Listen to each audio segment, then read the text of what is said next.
Hey everybody, welcome to the next edition of the Running Moms exclusive interview series. And I am super excited today to have with me Elinor Fish. She is the owner, CEO of Run Wild Retreats, and her motto is stress less, run more, just like mine. So she's a writer, speaker, and educator whose mission is to lead runners to better health through mindful running. Over her 17-year career in running and wellness, her articles, programs, workshops, and retreats have helped thousands of runners make their running a mindful practice to reduce their stress and bring their best selves to their roles as parents, professionals, caregivers, and leaders. That sounds amazing. Elinor, I'm really excited that you're here. This is really going to be a great interview, and we're going to give so much value to our runners here, so thanks for being here. And I'm just going to jump right in and just ask you, because your thing is mindful running. What is mindful running? Mindful running it's a lot of different things, but it's really too at the very essence of what the running experience is. I think it's just bringing us back to what we love most about how running makes us feel.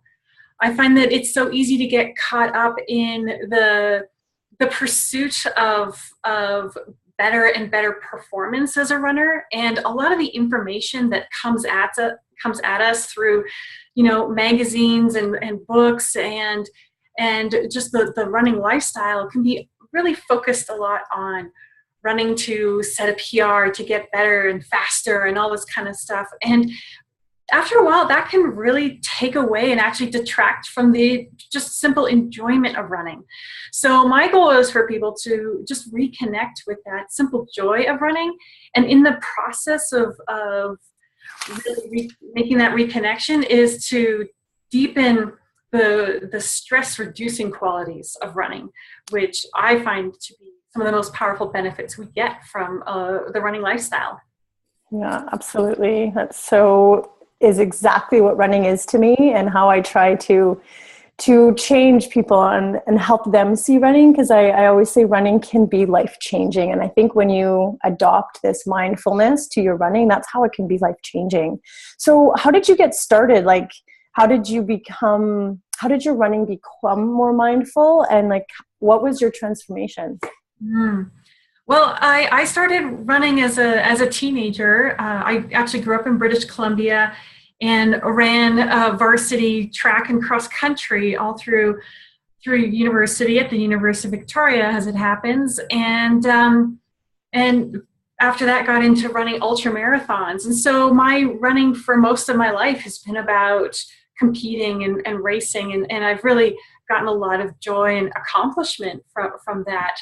But what I was finding happening as I was getting older and entering different phases of life, like motherhood, it wasn't as easy to maintain such an intensity around my running. In particular, I was trying to train for trail ultramarathons and hold a job at a running magazine and raise my young son and have a family and be a wife and all these things. And it was just really overwhelming. And I got really frustrated about why it was so hard to maintain this active lifestyle, because I'd always been a runner and always enjoyed it. But I actually got to the point where I was so burnt out and so exhausted on a very deep chronic level that there was a while where I couldn't do anything. I couldn't get out of bed. I could barely play with my son. I couldn't sleep anymore. It was just my body was changing so dramatically.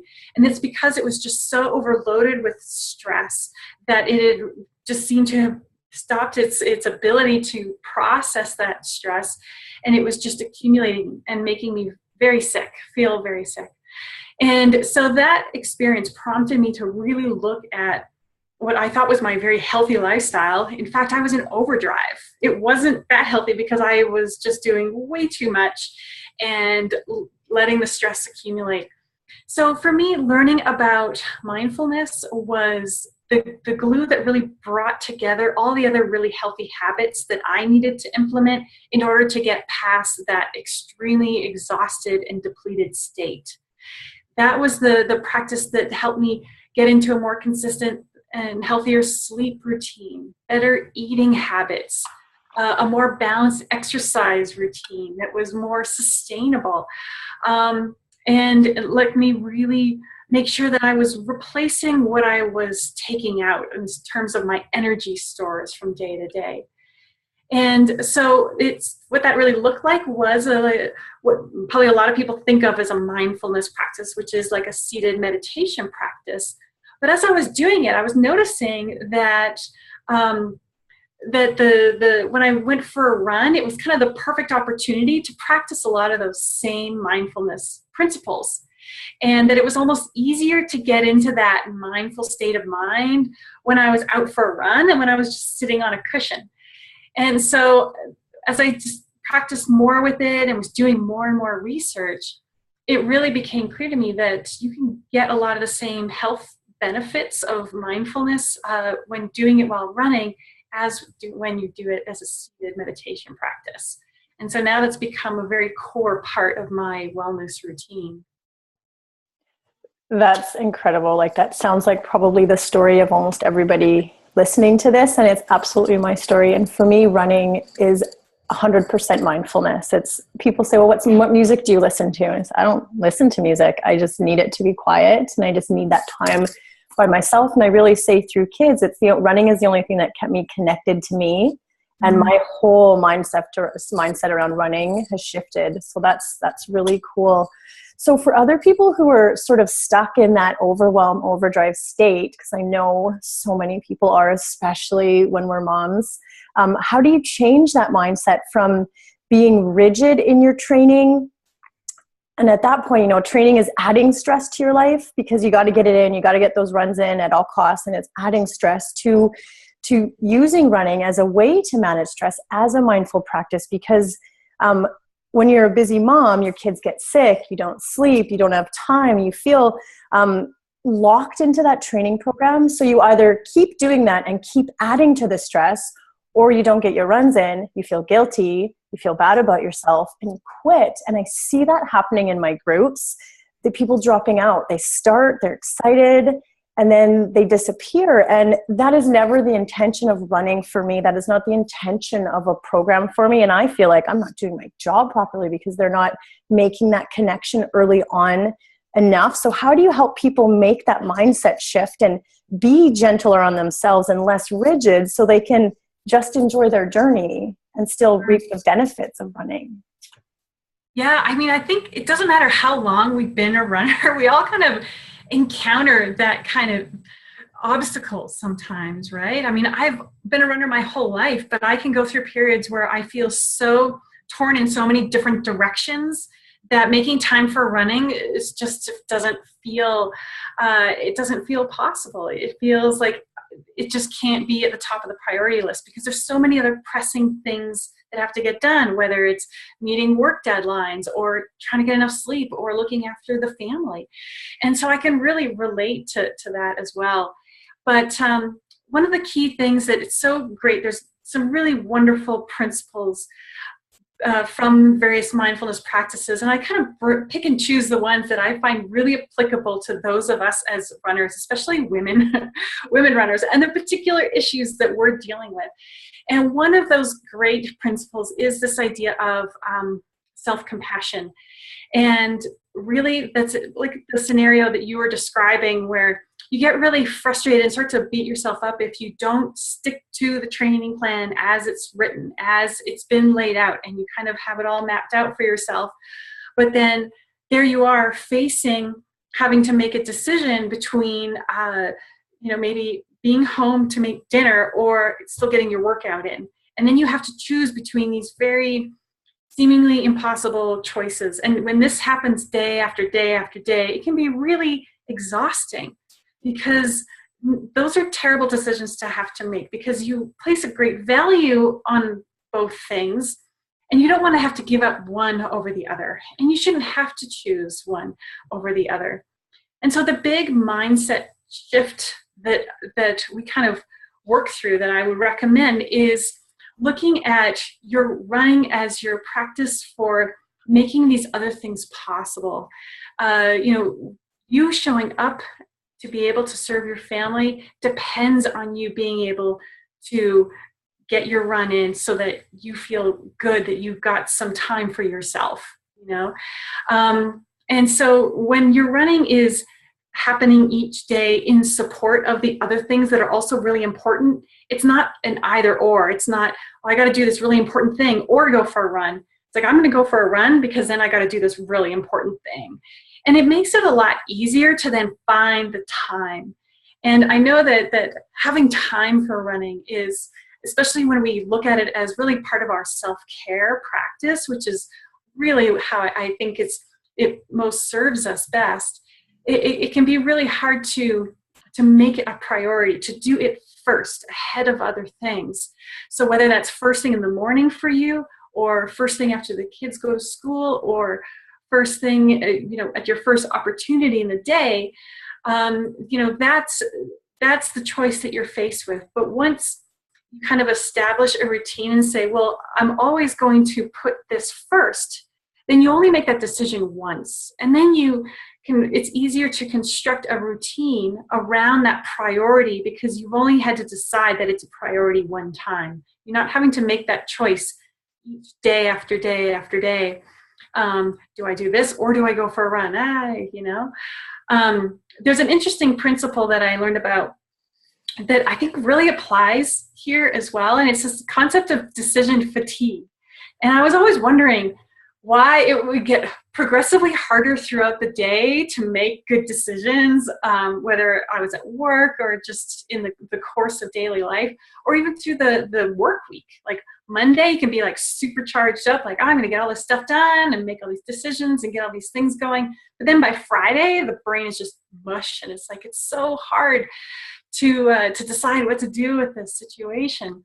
Well, we like literally have a certain capacity for making decisions.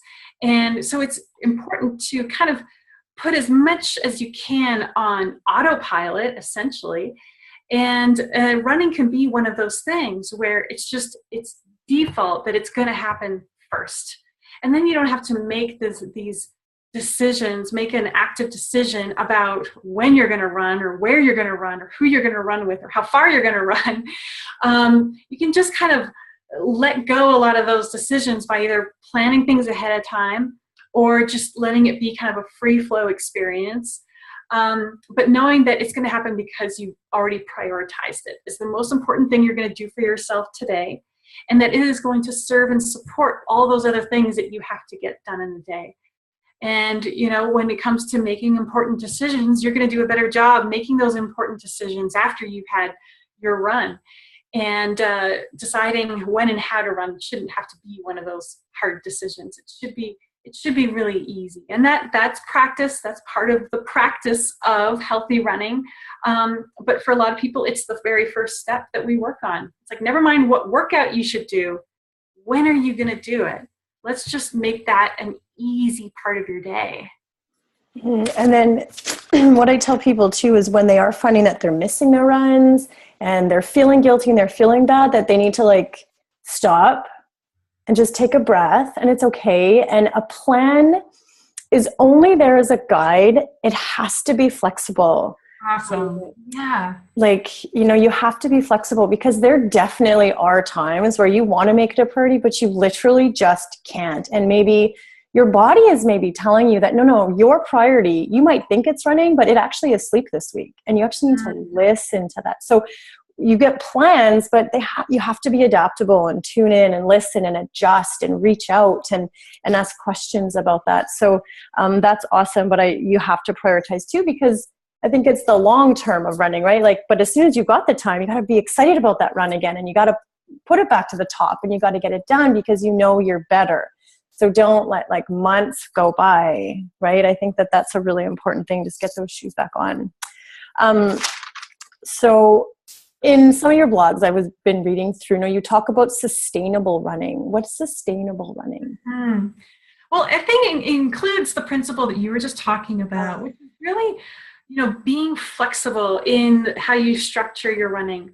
And one of the key ways that we build sustainability and flexibility into our training program is by using this tool of setting intentions. And this is another great tool that comes from mindfulness practice that really applies beautifully to what we're doing here as runners to run healthy.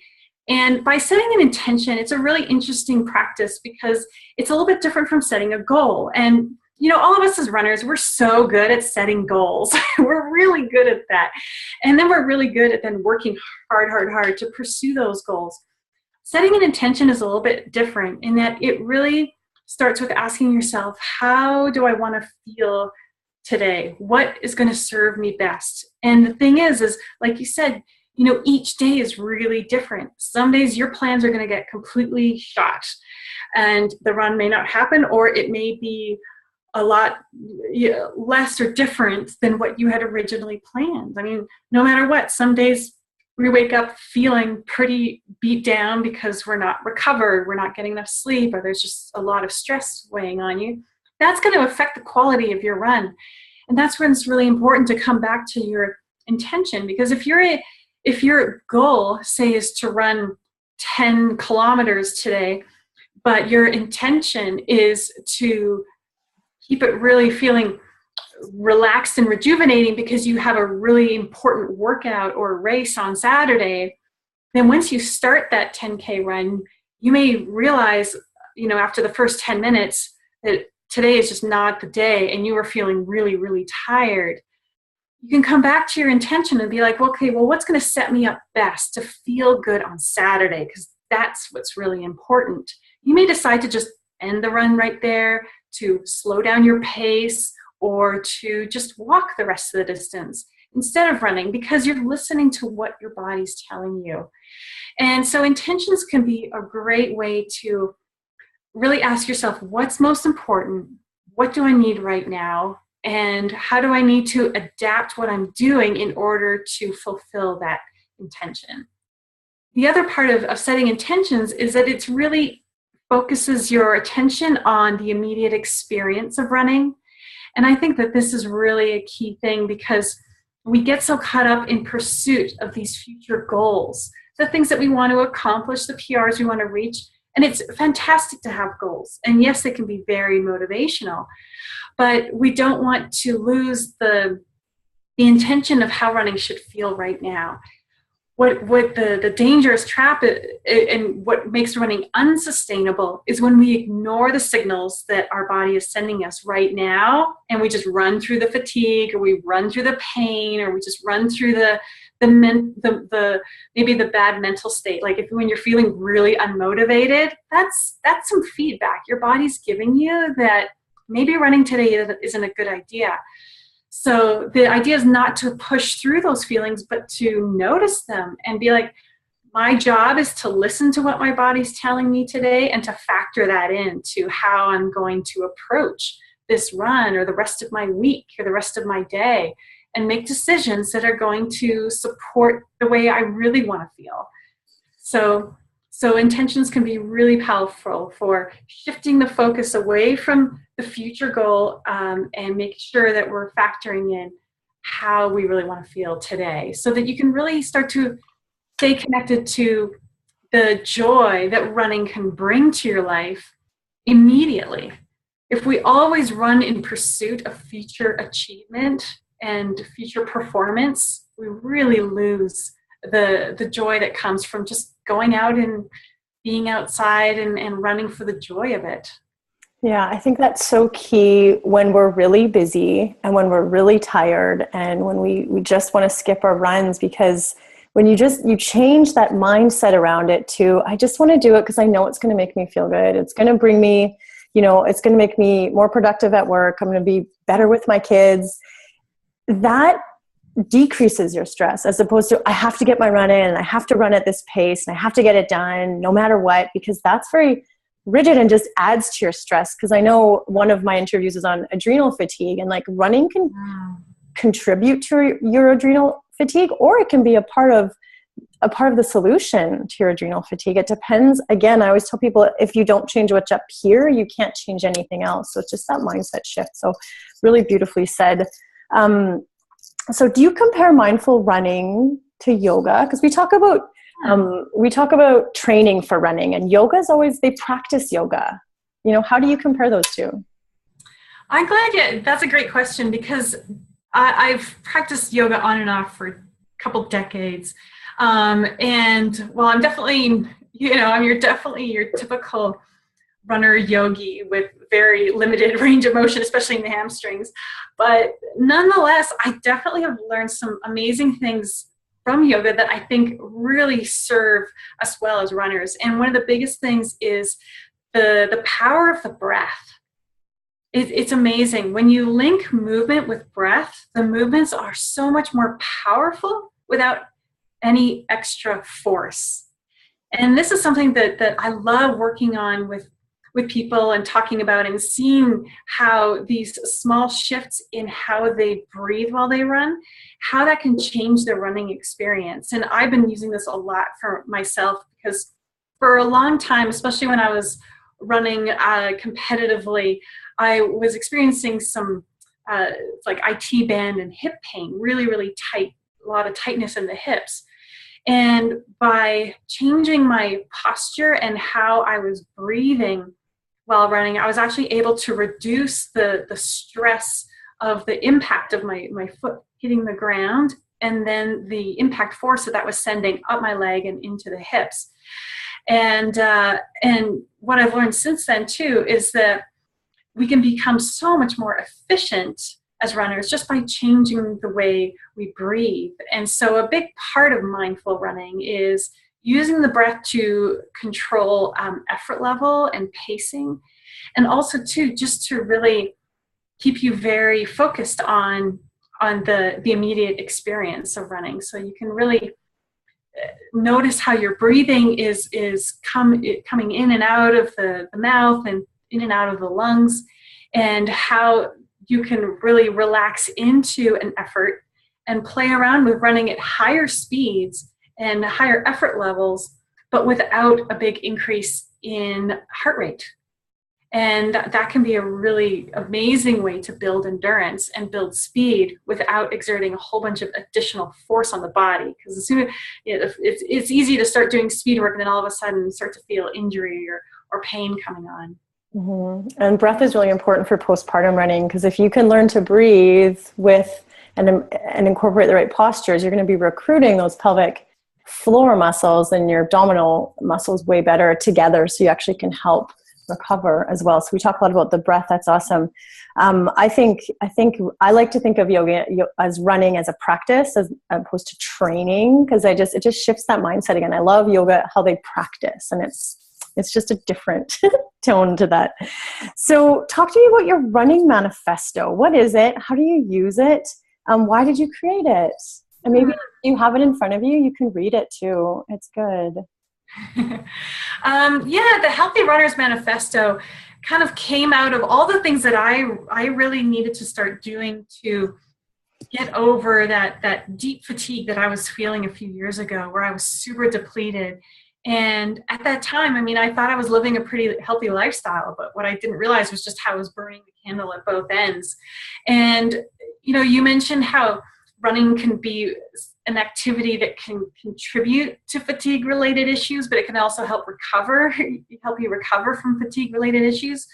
So in that manifesto, I kind of drew together 5 key things that really helped me. And mindful running was one of the 5 key components of healthy running that helped me actually overcome the fatigue, because I didn't want to stop running for 6 or 8 months until my energy came back. I knew that there was a way to keep running and actually have it support my health. And so running mindfully was one of those key things.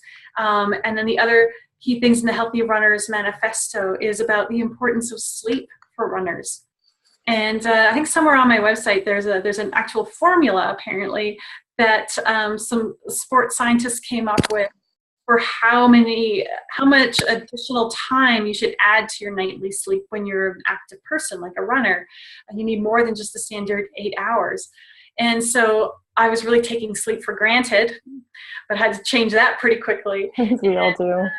And also too, I had to get the stress under control, because I was so stressed out that I would wake up at 2 a.m. and be awake for several hours and then sleep for an hour and then wake up, and it was not pretty. And then the other thing is just eating really nourishing food.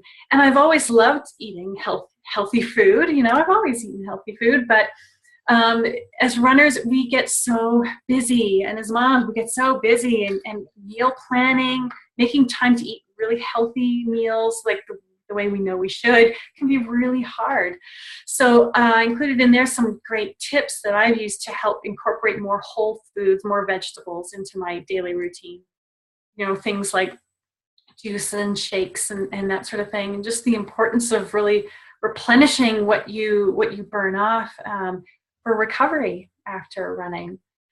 And I don't have it right in front of me. What are some of the? Sorry, there was I can't find it now. There was like a poster. It was a poster you had. Yes. It had like a little bunch of sayings on it, which I thought was awesome. really good. Yeah, and the Healthy Runner, that manifesto is a great kind of roundup of a lot of the key principles that we've been talking about being really intentional and practicing self-compassion. And I don't know what I did with that. And making running about the lifestyle rather than a path of achievement. But just kind of bringing together a lot of those. Mm-hmm. And we can get that on your website, right? Because I think I just downloaded it for free. So I'll post that when I post this. I'll post it underneath. And then the last question is, you run running retreats, which I love. Tell us about your retreats. I'm particularly interested in Moab or Spain. Where are they? What do you do at them? And why should we all meet up and go? Awesome. None of us have really met up, most of us, in these training programs. Well, it's like it can be hard to establish new habits and to really make those investments in ourselves and our well-beings when we're so caught up in our routine at home. And so with the retreat, we're creating opportunities to kind of step out of the usual routine and take some time and space to just really reflect on what you need more of. What is your soul calling out for? And what does it need? How does it need to be nourished?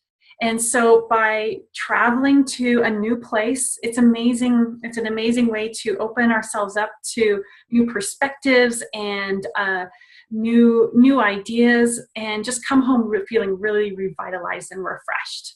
So I started Run Wild retreats in 2010 with the intention of creating these amazing running travel experiences that really gave women the tools to live healthier lives and to have the space to have that reflection and connect with other women that are working on the same kinds of things. So the company's really grown, and now we offer 9 retreats a year in 5 different countries.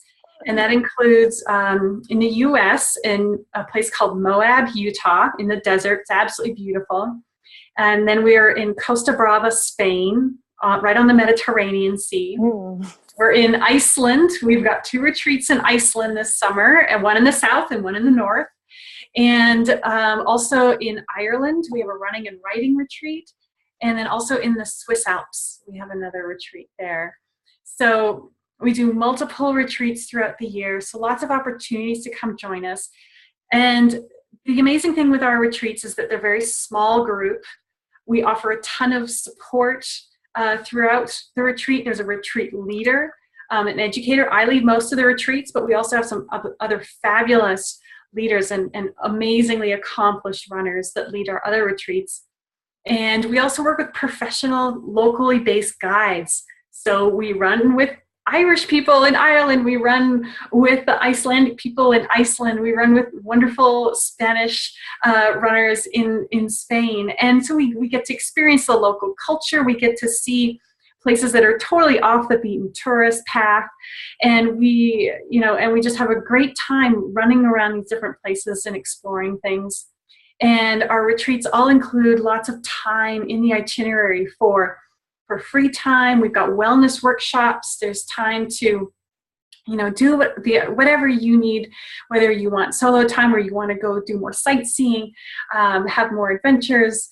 But it's a pretty comprehensive package. And then our retreat coaches provide a lot of support before, during, and after the retreat. So we really work with you to implement the mindful running principles or the other key programs associated with the retreats to help you, really help set you up for success, so that when you come home from the retreat, it's not over. We support you in continuing to practice those healthy habits once you get home from the retreat. And then you're forever part of the healthy running community too. So it's a lot of fun, and I'd welcome anyone to come join us. That sounds amazing. I lived last year in Costa Rica and ran all over the beaches, and it was incredible. Retreats are amazing. Great. Thank you so much for doing this. It was really beneficial. I hope everyone's going to take a lot away from that and watch it over and over again, because there's so many neat little points in there. Do you have anything else that you wanted to share or that I missed about mindful running? We covered a lot. Thank you so much, Carrie. Yeah. Great. Okay. Thanks. Have a great day. You too. Bye.